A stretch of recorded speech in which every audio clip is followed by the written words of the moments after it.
are at Brighton Beach, one of my favourite Adelaide suburban beaches on this beautiful, crisp winter's day. This is one of my favourite places to come for a walk. And every time I'm down here looking out to sea, I'm reminded of the importance of good leaders who want to shape the future, looking out to the horizon.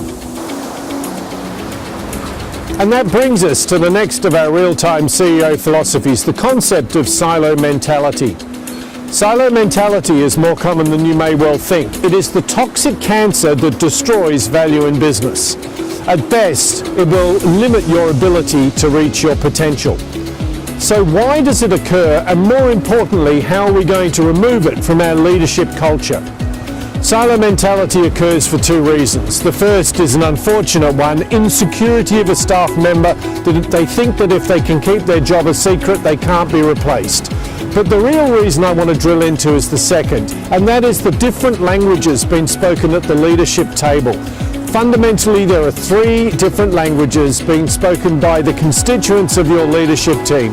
The CEO or the owner of the business is speaking a language called strategic, or should be.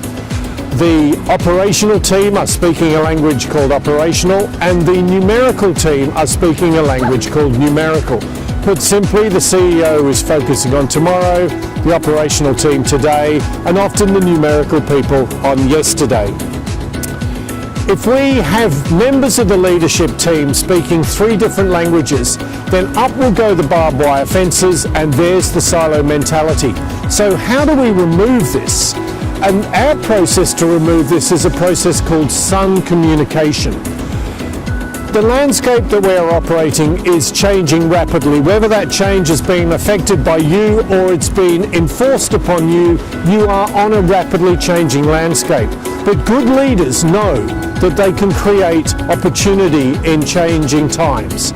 So what we're really after is a conversation, a sun communication conversation, where each member of your leadership team understands, participates, and contributes to the strategic, the operational, and the numeric agenda in that order. The order is critical. If you jump to the numbers too quickly, then you will shatter the strategic and the operational conversation. How often do we have a situation where management meetings start with the P&L being slammed on the table and we jump into the numbers with no context at all? Sun communication is going to give you the opportunity to provide context before you get to the numbers. While we're on the subject of contribution, let's define in our language what a contributor is. A contributor is somebody who has learned to disagree without being disagreeable. That's right, I want disagreement at my leadership table. Now that sounds aggressive, so let me word it a slightly different way. What I do not want at the leadership table is a series of yes people. If everybody's going to come to that meeting to agree with the leader, I don't need them at the meeting, I just need to talk to the leader.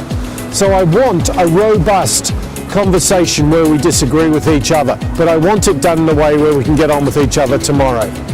If you implement sun communication effectively, you'll get three distinct advantages to your business. Firstly, you will remove the silo mentality. Secondly, it will become the most valuable conversation you have each month at your leadership table. And thirdly, it will be an ideal opportunity for you to determine the difference between who are your managers and who are your true leaders. Now, if we're going to affect this, we are going to need to ensure that we all speak in plain English. And that takes us to our next real-time CEO philosophy.